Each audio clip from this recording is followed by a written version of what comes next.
buenas tardes, queridos amigos. Gracias por sintonizarnos de nuevo en una entrega más de Medicina de Cuerpo y Alma. Tal como de costumbre, un servidor, Juan Carlos Estrella, y la doctora Alba Luz Rodríguez, estaremos con ustedes hoy. Buenas tardes, doctora, ¿cómo está usted? Buenas tardes, ¿cómo está, doctor?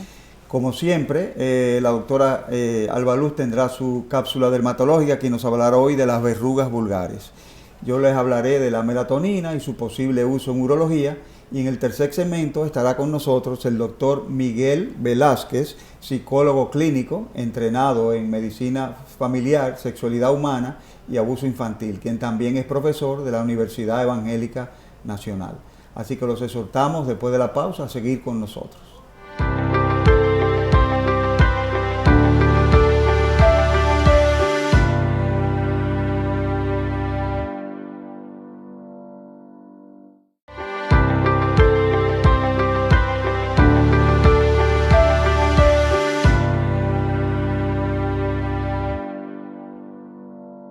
Siguiendo con nuestro programa, en la tarde de hoy vamos a hablar en el segmento dermatológico sobre lo que son las verrugas vulgares o virales, también conocidas en la población como los ojos de pescado, y no son más que verrugas producidas por virus del papiloma humano. El virus del papiloma, que son más de 100 tipos de virus, algunos son de causas se adquieren por vía sexual, mientras que otros producen verrugas en nuestro cuerpo, son papiloma, pero no son de etiología sexual o no son causados por transmisión sexual. Son bastante frecuentes los ojos de pescado o verrugas virales en cualquier parte de la piel, pero principalmente en los dedos de las manos, en las rodillas, codos, en los pies, y estas se transmiten ya sea por cualquier lesión o apertura de la piel, como los traumas, o cuando la persona se pone en contacto con otra, quiere decir que se transmiten, se pegan. Si una persona tiene verruga en las manos o en otra parte del cuerpo y se pone en contacto con otra persona, puede que se las transmita. Al igual que se pegan de un lado a otro. Si usted tiene unos ojos de pescado en las manos y se toca, por ejemplo, una pierna o se toca otra parte de su cuerpo, ahí le van a salir la verruga porque son altamente contagiosas. Existe en la población la teoría de que hay muchos remedios para quitar este virus. Estas verruguitas, muchos se frotan carne, otras se la tratan de alar con hilitos, pero realmente en el caso de las verrugas vulgares se caen solas, muchas se quitan solas, y principalmente en los niños tienen un buen pronóstico y no pasa de ahí. Ya cuando las verrugas están cerca de los dedos, sí tenemos que prestarle mucha atención porque pueden entrarse dentro de la uña, de la matriz ungueal, y afectar la uña por dentro. Entonces las verrugas que son en las manos, sí se debe de acudir a recibir tratamiento porque pueden penetrar inclusive al lecho de la matriz de la uña, y ahí es un poquito más difícil el manejo. El diagnóstico de las verrugas virales o los ojos de pescado, un diagnóstico clínico que nosotros, pues los dermatólogos, nos damos cuenta qué tipo de verrugas son. En el cuerpo pueden salir muchas verrugas, pero tenemos que estar atentos que si tenemos verrugas dentro de la boca, alrededor de la boca, o en los genitales, vulva, ano, pene, en esa zona, si nosotros tenemos presencia de verruguitas, entonces estamos frente a una enfermedad probablemente de transmisión sexual, que es completamente diferente a las otras verrugas que salen en el cuerpo. Las que son en las áreas genitales, pues sí, ameritan ser vistas por un especialista porque puede ser que el paciente lo que tenga sea un condiloma, una enfermedad de transmisión sexual por virus de papiloma. En el caso de estas verrugas vulgares, en niños, el tratamiento puede ser con sustancias que utilizamos, químicas que pueden hacer que la verruga se caiga, que se quite, o necesitaremos auxiliarnos de un curetaje, quitarlas con una cureta en el consultorio, o también podemos utilizar crioterapia. Cuando salen en las manos, pues nosotros quemamos la verruguita con un spray de nitrógeno que se llama el procedimiento crioterapia, y que es lo mejor porque regularmente no suelen volver a salir. cuando nosotros utilizamos la crio, al paciente le va mucho mejor con respecto a la aparición de las verrugas. Dependiendo del estado de inmunidad del paciente, si el paciente tiene su defensa alta, pues los brotes no suelen ser recurrentes. Pero hay niños que constantemente les siguen apareciendo los ojitos de pescado. ¿Qué nosotros hacemos aquí? Que aparte de quitarle las lesiones, también le damos un tratamiento para subir la defensa y que se controle la aparición de los brotes.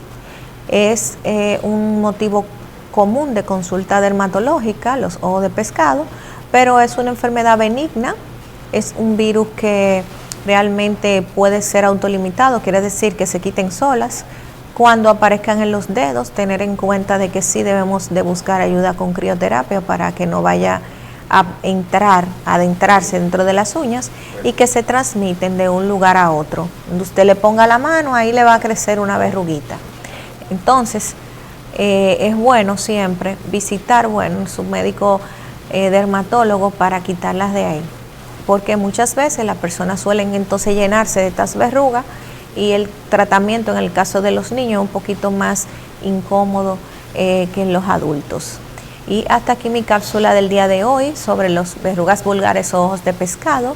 Sigue nuestro compañero el doctor Juan Carlos Estrella a hablar acerca de la melatonina y nuestro invitado especial de hoy, el doctor Miguel Velázquez, que es psicólogo, terapeuta familiar, sexólogo y especialista en abuso, quien estará hablando con nosotros sobre el abuso infantil y cómo darnos cuenta si nuestros niños están siendo abusados y qué medidas debemos de tomar a la hora de iniciar una nueva relación de pareja, si tenemos hijos o somos madres solteras. Así que sigan en la programación y luego de esta pausa continuamos.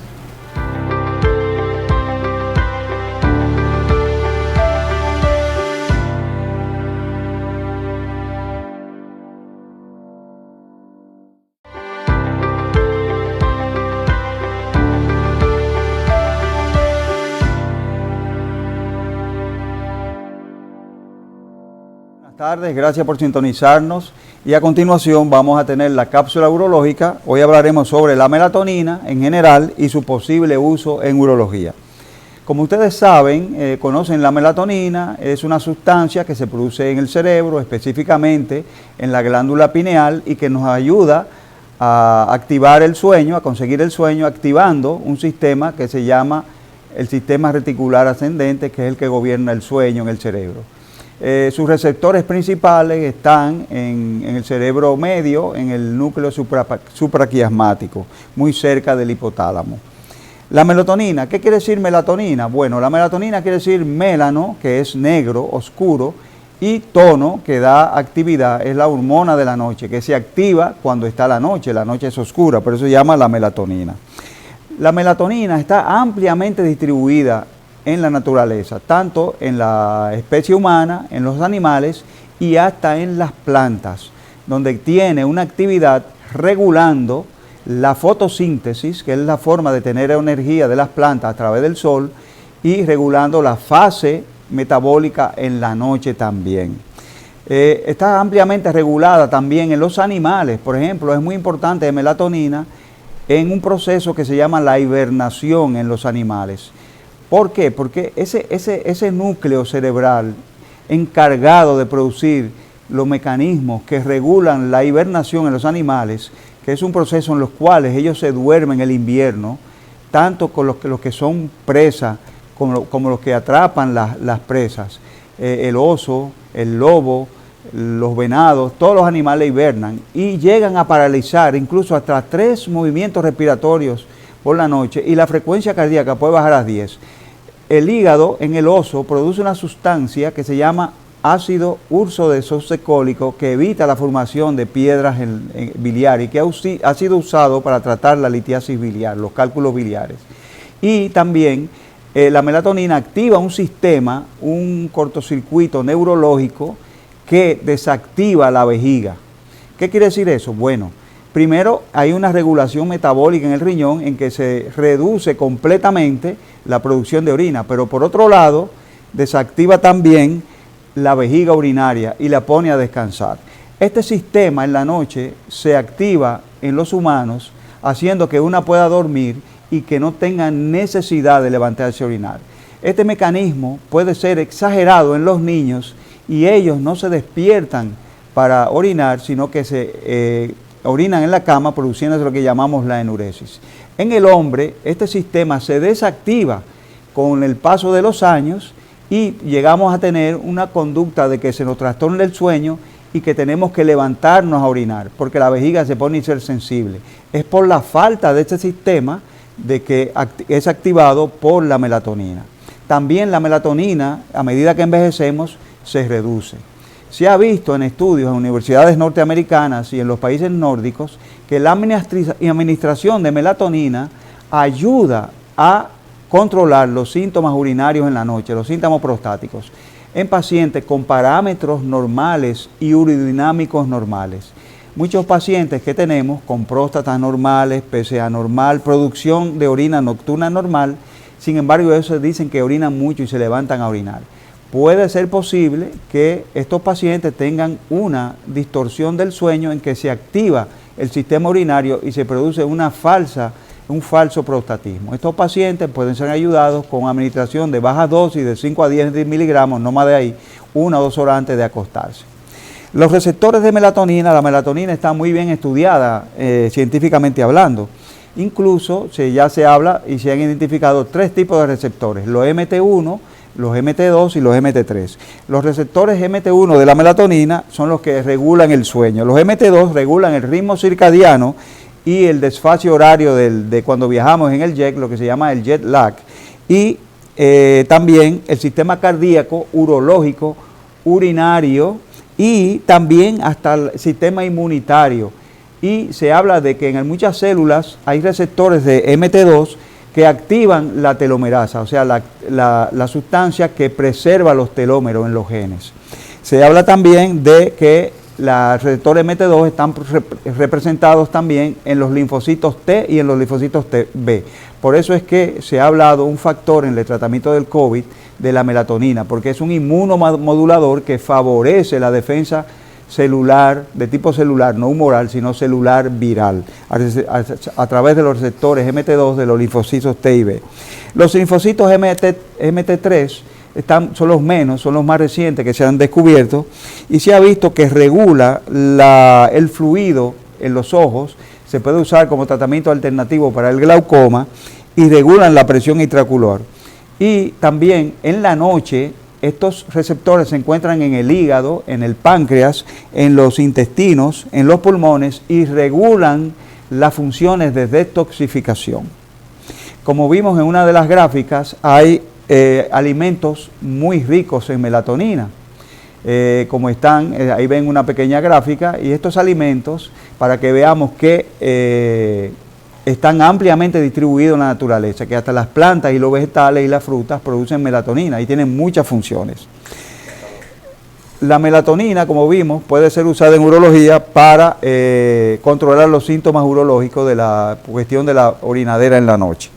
Y en anestesia hay una sustancia prometedora que bloquea los receptores MT1 que se llama el ramelteón, y puede ser usado para producir anestesia en procedimientos quirúrgicos y para ayudar a los pacientes que sufren de un insomnio muy severo.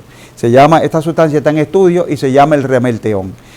Hasta aquí nuestra cápsula urológica. Le agradecemos su atención y que siga con nuestro programa y la entrevista con el doctor Miguel Velázquez, psicólogo clínico, terapeuta familiar en abuso infantil y sexualidad humana. Gracias. Siga con la continuación.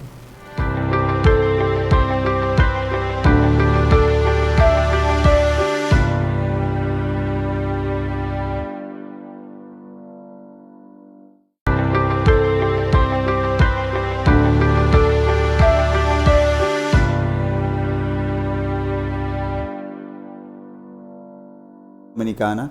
Y continuando con el contenido de nuestro programa de hoy de Medicina de Cuerpo y Alma, tenemos al doctor Miguel Velázquez, quien es un psicólogo clínico con maestría en sexualidad humana y otro posgrado en abuso infantil, quien también es docente de la Universidad Nacional Evangélica.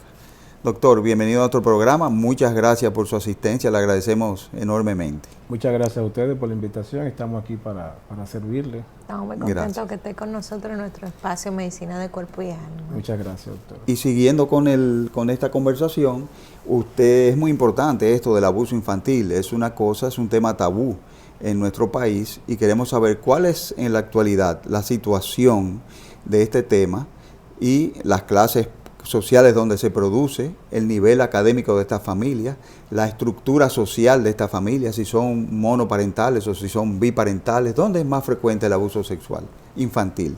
Muy bien, bueno, lo que tenemos que primero, doctor, clasificar.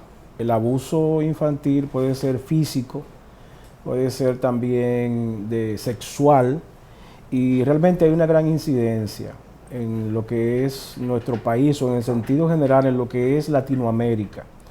De manera que uno podría decir de que cada 10 pacientes que van a buscar ayuda, 8 están bajo algún tipo de abuso infantil.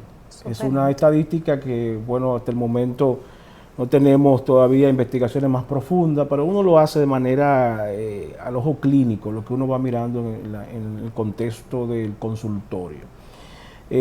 Cuando hablamos de maltrato infantil, en el caso físico, es una cultura. Nosotros como país, fíjense que hasta en las universidades los profesores nos maltratan de manera, no tal física, pero sí de manera psicológica.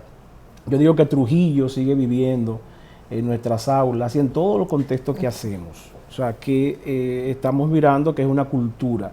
La gente cree que el golpear, que el maltratar a un niño es una manera de disciplinarlo, al contrario, es un condicionamiento para que ese niño, esa niña, en el futuro pueda ser un campo fértil para lo que es el tema de lo que de que esa persona maltrate a sus propios hijos, sus propios hijos en el futuro. Y que también esté condicionado a ser una víctima.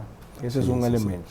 También se habla del abuso en el sentido del trabajo, que muchos niños de baja edad son obligados a trabajar porque quizás en sus casas, entre sus dos padres o porque son monoparentales, no hay el recurso necesario. Vemos los famosos, los canillitas, los antes que vendían periódicos, los limpiabotas. Estas personas están más expuestas al abuso físico y de todo tipo también. La UNICEF pues sí clasifica el trabajo infantil de ese tipo. Murió en Navidad el padre salesiano famoso, quien tenía el movimiento ese, Canillitas con Don Bosco, ¿se acuerda? El padre Soto creo que se llamaba, que tenía una organización muy bonita para ayudar a estos niños que eran abusados profesionalmente hablando, en el sentido del trabajo, laboralmente hablando. Los privan muchas veces de la escolaridad, ni siquiera van a la escuela. Exactamente. Sí, ciertamente, un niño que esté en la calle, fíjense que las calles lamentablemente no son seguras para nadie, no podemos nosotros ahora mismo, como dicen coloquialmente, tapar el sol con un dedo. Y un niño, vamos a decir de 10 años, que esté en la calle, esté expuesto, yo he tenido la experiencia de trabajar con víctimas, niños que salen a la calle a limpiar zapatos y son abusados, inclusive sexualmente, violados, violados por mayores, golpeados, maltratados. Otros inclusive les roban, le quitan el dinero que ellos recolectan. Y entonces hay un elemento que en muchos casos, cuando lo atracan, le quitan el dinero, cuando llegan a la casa, los padres arriba de este suceso, este evento que acaba de ocurrir, pues también lo golpean como una manera de castigarlo, porque entienden de que no debió de permitir eso. Pero un niño de 10 años, ¿qué puede un niño permitir o no permitir? De manera, fíjense que cuando nosotros hemos tenido la oportunidad de ver personas privadas de libertad, nos damos cuenta que tienen una historia de trabajo temprano en las calles, y esto de alguna manera condicionó a esa persona a tener que ser, como uno dice coloquialmente, un tigre, y de tener que recibir lo que la enseñanza de la calle le da a un niño, le ofrece a un niño de 10 años. Doctor, ¿cuáles son las situaciones que condicionan o favorecen a que un niño sea abusado sexualmente? Fíjese, según la literatura y lo que nosotros hemos trabajado, hay una serie de elementos, principalmente cuando el niño no está recibiendo lo que es una educación sexual correcta. Y uno dirá, pero ¿cómo sería una educación sexual adecuada o correcta? Ir instruyendo al niño dependiendo su edad. Y sobre todo ahora que nosotros estamos siendo bombardeados por todo lo que una tiene que ver. transculturización a través del Internet. Sí. El Internet nos está enseñando, nos está adoctrinando a nuestros hijos. Entonces, hay factores, por ejemplo, una baja capacidad de toma de decisión, problemas de autoestima, cuando un niño no recibe de sus padres lo que es el afecto, podría estar predispuesto para un tema de un abuso. La identificación del niño con sus padres, es decir, la hembra con la madre y la identificación del varoncito con el padre. Sí, o sea, cuando se dice en terapia familiar, cuando la mamá y el papá no cumplen los roles que está establecido para una mamá y un papá, dice que se desprestigian. Por ejemplo, el papá es irresponsable, no cumple. La mamá, obviamente, por un tema de supervivencia, va a subir al sistema, pero la mamá se desprestigia porque no le corresponde hacer ese papel. Entonces eso es un elemento que puede tener una influencia no solo con el tema de abuso, sino con cualquier otro tipo de situaciones de personalidad que pueda debutar ese niño. Entonces es importante un equilibrio entre las funciones que papá le corresponde y lo que mamá le corresponde. Yo siempre pongo el ejemplo de los Simpsons, que es unos muñequitos. Esto que nos están vendiendo, Homero Simpson, una persona irresponsable, con todas estas características, la mamá siempre cumple la función. Fíjense a quién tienen. 3 hijos que son 3 bombas de tiempo. Val, que es un completo delincuente, como digo yo, y la niña Lisa, una niña depresiva, que tiene problemas existenciales, y la chiquita, imagínense, todo lo que hace. Entonces, yo pongo este ejemplo porque como los niños, la gente coloquialmente conoce esto, ese es el tema, es en la casa. El problema es un problema sistémico familiar. Todo lo que nosotros vemos como sociedad inició en la casa, inició en el hogar, inició en la familia, con papá y con mamá. Es lo que decía el doctor Murray Bowen, o sea, una experiencia bellísima que tuvo, fue un psiquiatra americano. Él dice que sanaba a los pacientes, pero cuando lo enviaba a la casa, volvían enfermos. Entonces él dijo, bueno, pero el problema es la familia. Y a partir de ahí entonces se empezó a ver estas cosas que papá y mamá le transfieren a los hijos y que de generación en generación se van perpetuando de alguna manera y van provocando estos daños. Fíjense que cada generación redefine los síntomas de las cosas. Hay una generación que fue abusadora, maltratadora, entonces esta generación entonces toma otra manera de perpetrar esos síntomas. Pasamos de una época en que todo se arreglaba con una pela, un pellizco, un cocotazo, como decíamos, a una época que ahora cualquier niño en cualquier momento puede llamar al 911 y decir que está siendo maltratado por uno de los padres, por una simple corrección. O sea que vinimos de una situación bastante cerrada a una situación ahora también al otro lado, completamente extrapolado.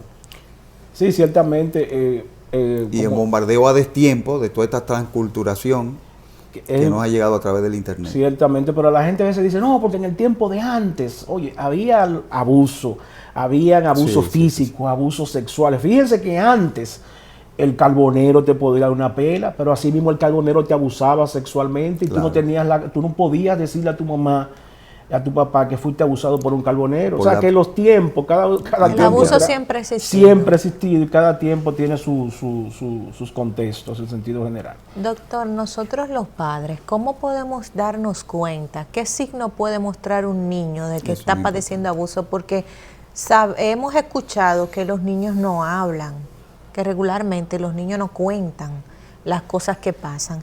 ¿Cómo nosotros podemos ver qué conducta puede presentar un niño? ¿Qué signos da? Que nosotros no sea una señal de alarma de nosotros decir, puede que esté pasando una situación que nosotros no nos estemos dando cuenta. Bueno, lo primero es, yo siempre recomiendo la comunicación abierta con el hijo, con la hija, uno romper el espejo. Cuando yo digo romper el espejo, es que uno ve al hijo, entonces uno le tiene en la cara o en la imagen del hijo un espejo, que uno se ve a uno mismo, uno ve las necesidades del hijo.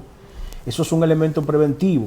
¿Por qué? Porque cuando uno puede estar mirando y tiene una comunicación abierta con su hijo, uno entonces se da cuenta de las señales. Y es sencillo. Un muchacho o una niña, un niño que era alegre, que era juguetón, que no tenía miedo, que comía, que usted lo veía como que era con- sociable, era había- sociable, y de repente esta conducta cambia. Eso es una señal de que le está ocurriendo algo. Podríamos entonces hablar de abuso sexual infantil. Algo le está ocurriendo a este niño que ahora ya no puede dormir, hay pesadillas, ya no tiene deseo de comer, ya no tiene deseo de jugar como antes. Esos son señales, o sea, esas son las Empieza a señales. sacar malas notas. El rendimiento escolar también empieza a disminuir, entonces nosotros empezamos a darle pela. Fíjese que es un maltrato, uno revictimiza a los niños lamentablemente, y yo sé que hay algunos padres que pues están escuchando este programa y tal vez se van a sentir culpables. El tema no es sentirse culpable porque usted no tenía la herramienta que le está proporcionando el programa, y es que la profesora dijo que este muchacho empezó a ser terrible, o como dicen, malcriado. Ese niño se ha puesto malcriado ahora. Y es que los niños, cuando han sido abusados, su depresión la manifiestan con la rabia y con la ira. Y la rebeldía. Y la rebeldía. Entonces creemos que un muchacho rebelde, vamos a darle una pela, vamos a esperar a papá que lo ponga de castigo, le quitan privilegios, cosas, y es sencillamente que este muchacho está siendo abusado. Esos son de los elementos que uno dice, oye, si pasa eso, vamos a revisar, vamos a sentarnos. Por ejemplo, yo decía con el hijo mío, el último, que ya es un adolescente, bueno, va a cumplir 18 años este año, pero antes yo recuerdo cuando él llegaba chiquitico de la escuela, ya él estaba tan condicionado que me decía, no papi, nadie me puso la mano, nadie me abusó, porque teníamos una comunicación abierta. Yo le preguntaba, mira, nadie te puede poner la mano si tú no quieres, en tus genitales ni en ninguna parte, porque ese cuerpo es tuyo, te pertenece. Entonces esa comunicación permite, cuando uno ve ese cambio, inmediatamente. Pero fíjese, doctora, que cuando nosotros vivimos en Belén con los pastores, cuando nosotros vivimos concentrados, está bien, que hay que buscarle y cómo está la sociedad, y sobre nosotros que vivimos en el mundo de la salud, que tenemos que estar allí, aquí, para uno poder cuadrar. El multiempleo. Es decir, multiempleo. Pero hay que sacar un tiempo, y yo no estoy de acuerdo, un tiempo de calidad, yo se lo saco cada 15 días, no, al muchacho hay que sacarle el tiempo, así como usted tiene una agenda para el trabajo, saque tiempo con ese muchacho. Hay hijos que usted no lo ve durante la semana, porque cuando usted llegue están durmiendo. Ese muchacho hay que sacarle un tiempo de comunicación abierta para que usted pueda ver, porque si no, no va a poder ver esas señales que son evidentes en el tema de un niño. Y fíjense que, ¿por qué usted menciona de que los niños no hablan? Sencillo, porque cuando el abusador trata de establecer lo que es una psicología inversa, y esa psicología inversa es que culpabiliza al niño, y hay inclusive secretos que se le dicen al niño. Mira, si tú hablas, van a creer que tú eres malo. Si tú hablas, yo voy a matar a tu papá y a tu mamá. Si tú hablas, me van a meter preso. Y tú fuiste el culpable, tú fuiste la culpable. O sea, que se establece esto, y por eso entonces la gente prefiere guardar el silencio. Yo he tenido experiencia de gente que a los 40 años es que hablan, que dicen que fueron abusados. Que se desahogan. Doctor, y hablando del abuso sexual infantil, ¿cuál es más frecuente? ¿Los niños son más abusados que las chicas? ¿Y a qué edad es la edad más frecuente aquí en nuestro país? Fíjense, es común tanto en hembras como en varones. Lo que pasa es que hay por un tema de cultura, hay abusos sexuales que se dan en los varones que la gente no cree, ni tampoco el propio varón, que fue un abuso sexual. Por ejemplo, la famosa iniciación sexual de los varones. Llevar a un varón a lo que se conocía coloquialmente en nuestro país como mojar la pluma. Se lo llevan donde una trabajadora sexual, el muchachito no quiere, pero papá y mamá quieren reafirmar de que este muchachito no me va a salir a mí homosexual, y lo llevan obligado. ¿Cuántas personas yo he trabajado traumados por eso? Porque fue una especie de abuso. Entonces se cree que si el niño, ¿verdad?, el varón, tiene una intimidad sexual, eso está bien, porque... Eso se usa todavía, doctor. Sí. Porque está en el 2022. Es que no, es que fíjense que las cosas que están endémicas de nosotros, la cultura, a veces es complicado. Fíjense que todavía le están diciendo a las embarazadas que no pueden tomar jugo, que no pueden tomar, qué sé yo qué, muchísimas cosas. Sí. O sea que nosotros, los mitos de nuestra sociedad se van repitiendo de generación en generación. E inclusive una base científica en la terapia gestáltica de eso. Nosotros vamos repitiendo. Porque mi abuela lo hacía así, porque fulano lo hacía así. Entonces se van repitiendo. Entonces, es tan común en los varones como en las niñas. La edad siempre va a depender de la preferencia del abusador, porque los abusadores sexuales tienen preferencias orientaciones específicas. Hay abusadores que son entre 0 a 3 años. Hay otros que son de 4 a 6 años, otros que son adolescentes, otros que son adultos, mujeres. Va a depender el tipo de abuso. Por ejemplo, una persona que se sube en una onza, como ha ocurrido, y yo tengo evidencia clínica, a frotar, se llama froterismo, una especie de parafilia, a frotar a una muchacha es un abuso sexual.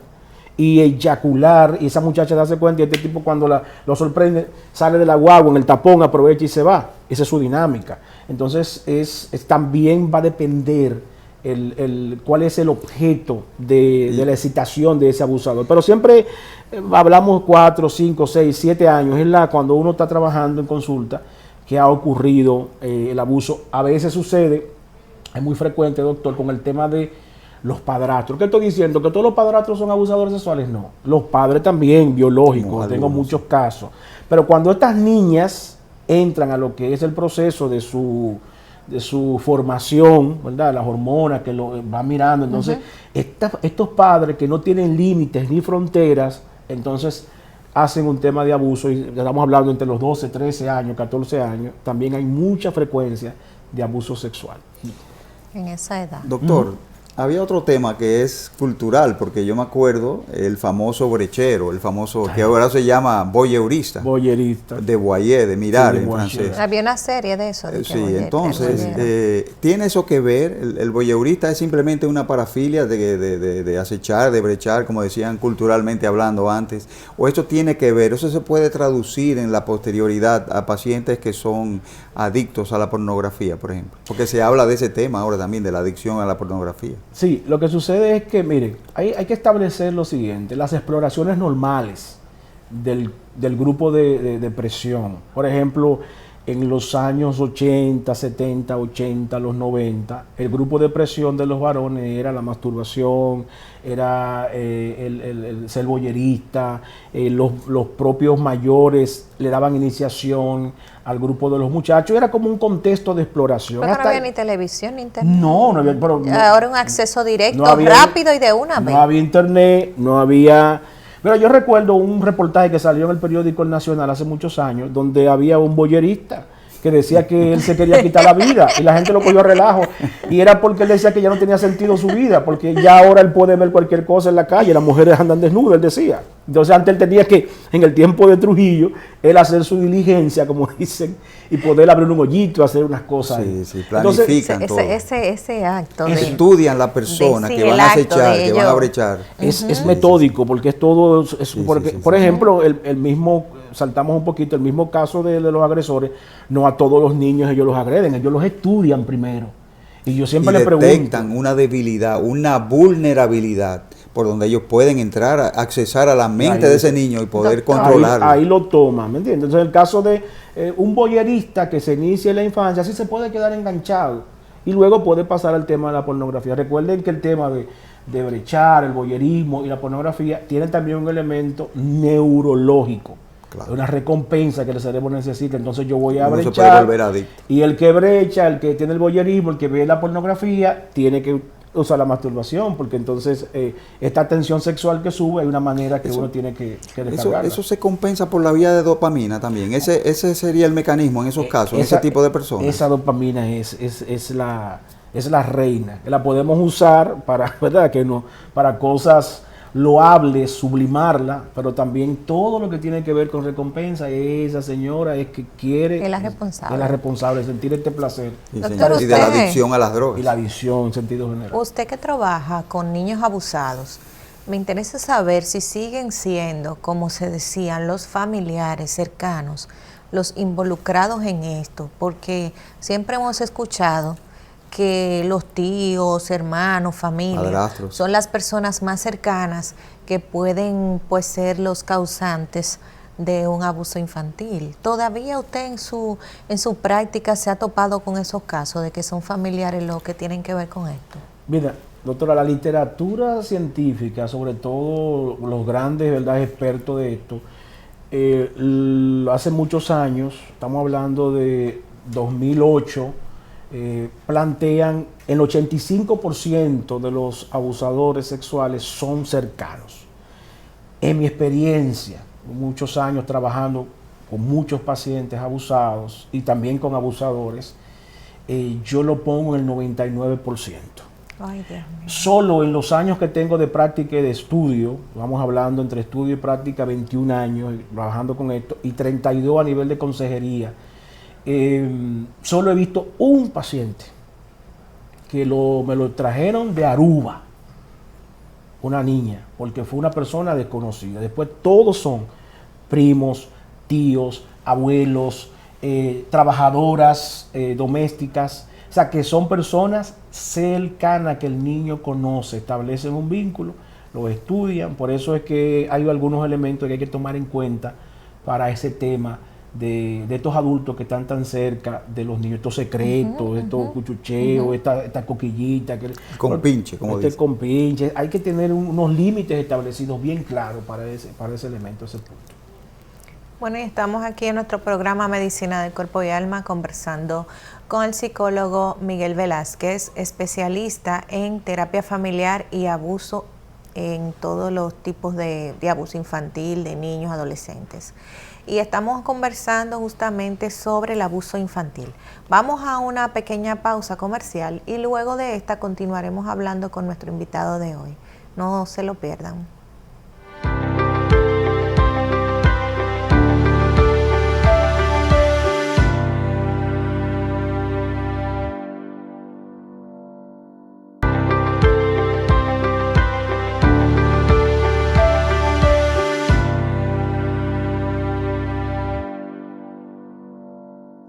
Medicina del Cuerpo y Alma, y estamos conversando con nuestro invitado de hoy, el doctor Miguel Velázquez, psicólogo clínico, terapeuta familiar y especialista en abuso.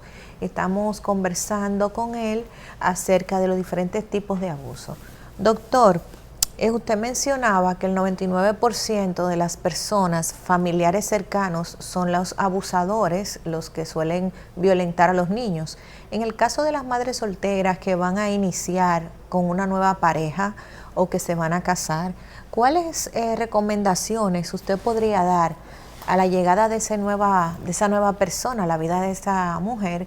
Y que muchas madres se cohíben de casarse por miedo, ¿verdad? Eso lo sabemos, es una de las cosas que te dicen hasta tus madres: no te cases porque te violan los hijos y ya te van ya condicionando a que puede que ocurra alguna eventualidad. ¿Qué medidas puede tomar una madre soltera que va a iniciar una relación de pareja con un hombre que no es el padre de los hijos? Bueno, lo primero hay que establecer que no todas las personas son agresores, son abusadores, es importante. Pero en el caso de que usted vaya a tener una relación, hay que tomar en cuenta, hay un autor, Josh McDowell, que dice que cuando uno va a iniciar una relación hay una hipocresía. O sea, la gente no se muestra. Y otros autores también, uno no se muestra porque usted no va a decir: mira, yo soy un violento, yo soy un agresor. Claro. De plano, porque lo van a rechazar. Entonces la gente siempre trae una mochila, como yo digo, con sus cosas bien guardaditas, ocultas. Y la recomendación sería que cuando usted vaya a establecer una relación con una persona, traten de buscar consejería prematrimonial. Y sobre todo, una de las cosas más importantes en el tema del abuso sexual infantil es establecer con los muchachos una dinámica de prevención. Esta persona va a estar aquí, pero este es tu cuarto, nadie puede entrar, tú le pones llaves, cualquier cosa que tú extrañas, cualquier mirada, porque aún con la mirada se empieza. Entonces, establecer una dinámica con ese hijo, con esa hija, de que esta persona que va a entrar va a formar parte de mi vida, porque la persona tiene derecho a rehacer su vida, pero estar pendiente de eso, porque no solamente hablamos de una gente que viene de la calle, los propios biológicos, como dicen, ¿verdad? Los meros que lo engendraron, lo hacen también.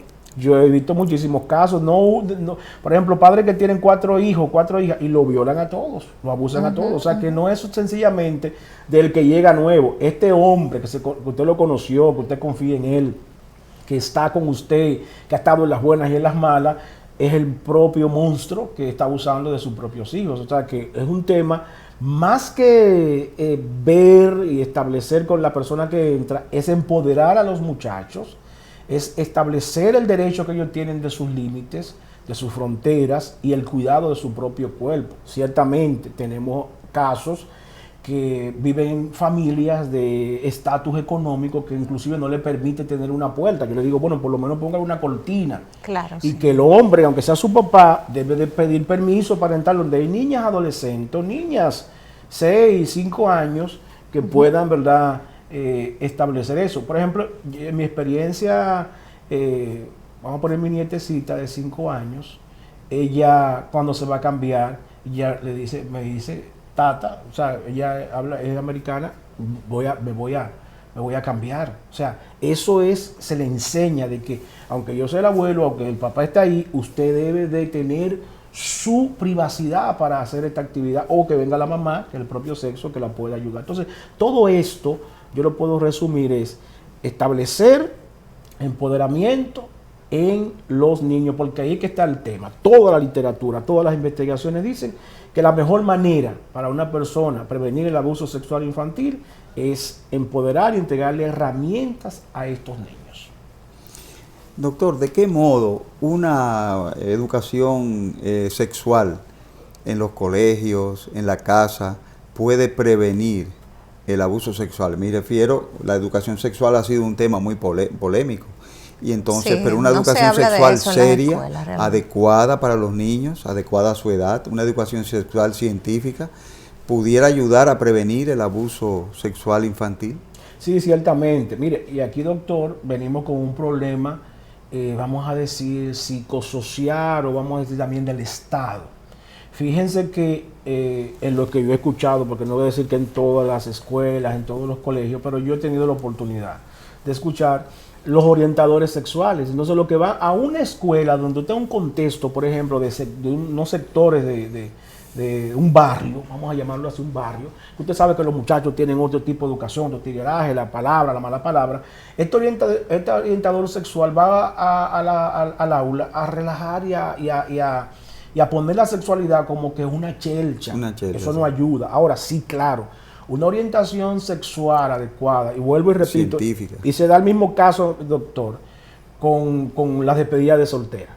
Señor, usted hace una despedida de soltera, habla de sexualidad, busca un profesional, una gente que esté formada en la sexualidad para que pueda decir, porque cuántos traumas se dan a partir de una despedida de soltera. Y pasa lo mismo con las aulas, cuántos traumas tienen los muchachos que no se saben defender desde el punto de vista del abuso sexual, porque los mismos profesores de alguna manera abusan, digo porque abusan, porque como usted está haciendo chelcha con la muchacha, hablándole de cosas sexuales que no son científicas, usted está abusando de alguna manera. Entonces sí ayuda, pero una educación sexual adecuada. Y cuando digo que un problema del Estado, fíjense en lo siguiente, yo he trabajado con compañeros míos que hemos ido a dar conferencias gratuitas a las escuelas. ¿Cuándo dejamos de hacer eso? Por cuando la aprobaron el 4%. Porque si usted tiene un presupuesto para apoyar, entonces un profesional de la salud, páguelo. Claro. Páguelo. Claro, nosotros lo hicimos por amor a la patria, hicimos un recorrido por muchas escuelas, por muchos colegios, pero usted tiene 4%, usted puede buscar un profesional de la sexualidad y que haga un taller y que empodere a todos. Incluirla. Quizá porque tal vez en otros países adecuada. se hable de eso y el niño salga, porque es una cuestión también de que si tú vas a una escuela y dices, miren cómo se usa un preservativo, ya tú estás incitando a que vayan a hacer ese. Entonces aquí hay un problema serio cultural y de eso, porque se han hecho inclusive libros que usted supo que hubieron muchísimos problemas con unos libros que salieron para las escuelas sobre sexualidad y que no fueron aprobados en el Congreso, porque realmente eran todo muy sexual. Lo sexual aquí es un real problema en educación, porque tú decirle a un adolescente cómo se utiliza un preservativo para que se proteja, ya es como que tú estás diciendo que salgan a tener relaciones. Entonces los jóvenes están saliendo totalmente sin ningún concepto. Muchos de ellos, los conceptos que tienen son así mismo vía internet, vía las redes, y por eso se enferman tanto y tan jóvenes de transmisión sexual, y por eso también no se saben defender ante una situación que se presente de abuso, porque también los niños no saben defenderse. Son susceptibles. Para mí los ancianos y los niños son la población susceptible para cualquier tipo de abuso. Inclusive los ancianos, porque los ancianos son bastante susceptibles, no solo a abuso sexual, sino también a abusos verbales y físicos. Sí. y físico por parte de muchos cuidadores. Sí, Claro sí. que sí. Doctor, y prosiguiendo el tema de las parejas separadas, cuando encuentran tanto el hombre como la mujer y hace un segundo encuentro, quiere reorganizar la vida, ¿en qué afecta esto al niño? Por ejemplo, me refiero en la identificación que tiene la niña con el padre o con la madre y la identificación que tiene el niño con el padre o con la madre. Estoy hablando de su propia identificación, pero también aquello que decía Sigmund Freud, que era el complejo de Edipo y el complejo de Electra, dependiendo si era mujer o hombre. ¿En qué puede influir eso en el proceso de la separación, del duelo de un niño, a partir ya de los 5 hasta lo que es un adolescente, ya que llega a la madurez de los 18, 19 años? ¿En qué puede ayudarlo o perjudicarlo el hecho de que la madre o el padre se vuelva a juntar con otra pareja, a reorganizar su vida, y quizás también la visión con otros hijos de esa pareja nueva que se busca? Porque tengo entendido que muchas veces esos niños le dicen tío o tía, y a su pareja, los hijos de la pareja que viene nueva le dicen primos o hermanos. ¿En qué lo ayuda o lo desayuda en el proceso de identificación, en el duelo de la separación, todo eso? Sí, bueno, ahí hay un autor llamado Jim Smoke que dice ¿cómo crecer por el divorcio? Entonces, un planteamiento importante es que cuando se va a dar el tema del divorcio, toda la familia debe recibir un soporte, una herramienta para aprender a encarar su situación. Fíjense que los niños pueden ser que ya con 40, 50 años, si su papá y su mamá se van a separar, a usted le da. ¿Me entiende? Usted le da, y usted es un adulto ya maduro, realizado, y usted entiende de que hay una relación, ¿verdad?, complicada. De hecho, por ejemplo, yo he tenido la experiencia de ver hijos que se alegran cuando los hijos se van a separar, porque ya hay una situación de tanta violencia insostenible que los hijos entienden que es mejor. Ahora, a la pregunta original, su planteamiento es que debe ir todo el mundo a terapia. ¿Por qué? Porque según la terapia sistémica, las experiencias, que parece un evento único, son individuales para cada persona, son subjetivas, y cada persona la vive de manera diferente. Se puede dar un acompañamiento, poder desglosar qué hay en la mente, cuál es la percepción que tiene este muchacho, ayudarle en el proceso. Una cosa que hace mucho daño en la República Dominicana es que cuando los padres se divorcian, también se divorcian de los hijos. Ay, sí. Y eso es un elemento Sí. malo, complicado, difícil, porque aunque venga otra pareja, tú eres mi papá, hay otra persona. Entonces uno le ayuda a que puedan ver, esta persona que viene a aportar a tu vida, te viene a ayudar, pero tú sigues con tu papá, tú no te divorcias de tu papá, tú no te divorcias de tu mamá. Quienes se divorciaron fueron tu papá y tu mamá. Pero eso se necesita un seguimiento, porque obviamente un divorcio es un proceso como de duelo. No como de duelo, es un duelo. Así se plantea científicamente. Claro. Entonces usted pasa por toda la etapa. Usted puede tener una negación, puede tener una rabia, puede tener una ira. Eso te puede debutarlo a usted, que usted salga a la calle y lo que usted está tratando de marchitar en su corazón se encuentre con una pandilla, por ejemplo, que le da ese apoyo de familia. Lo que se perdió aquí, yo lo recibo aquí. Fíjense que una de las características de las pandillas es esa, que te dan el soporte, te reciben. Si alguien te topa, yo soy tu familia y te defiendo. Entonces, si yo no lo tengo en mi casa, que eso se destruyó, voy a buscar en la calle. ¿Pero qué tiene una pandilla? Droga, delincuencia, abuso, violencia en sentido general. Entonces, lo importante es un acompañamiento terapéutico. Lamentablemente, a veces la gente entiende que son autosuficientes y que pueden tomar una decisión porque es mi vida. Y yo no necesito un terapeuta. Gracias a Dios que la gente está despertando. Gracias a Dios que una de las cosas que se está imitando mucho es el tema del psicólogo. Antes se creía que el psicólogo, el psiquiatra estaba loco. Un loco, ¿verdad? Es un loco, ¿verdad? Yo tengo una historia cuando estaba estudiando al principio, que fui a consultar a un doctor, un psiquiatra, él es un psicólogo clínico que tiene muy famoso. Él tenía su consulta en la Clínica Abreu y yo fui y me senté del lado de él y estoy solo. Y yo pensé que él no tenía pacientes. Cuando él sale, yo lo abordo y me dice, no, todos esos pacientes que están ahí son míos. Lo que pasa es que la gente tenía miedo. Sí, de sentarse en la silla de él. Del lado de él. Entonces, no lo estigmatizaran. Ya, gracias a Dios. Y la pandemia también de alguna manera ha ayudado a que la gente pueda darse cuenta de que el psicólogo, el psiquiatra es una persona, un profesional que se ha formado para ayudarle, para aportar y ayudarle con todo lo que tiene que ver con todo su proceso. El psicólogo no es para el que está mal de la mente, sino que es un soporte, es una ayuda. Y el psiquiatra igual, usted le falta, tiene un problema de vitamina, usted va donde un especialista que le ayude, y el psiquiatra también lo hace de esa misma manera. Es importante. Es muy diferente cuando se planifica una separación y se hace con un acompañamiento terapéutico a cuando la persona lo hace de su cuenta. La diferencia es se cura más rápido. Sí. Se cura más rápido y funciona mejor cuando tiene una asistencia de un terapeuta de la mano.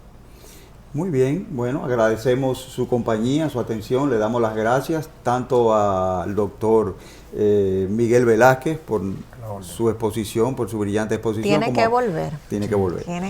Como a ustedes también, queridos amigos televidentes, gracias por habernos sintonizado hasta aquí. Nuestro Medicina de Cuerpo y Alma, les exhortamos a seguir con la programación del canal y a seguirnos tanto en YouTube como en Instagram. Muchas gracias por habernos sintonizado.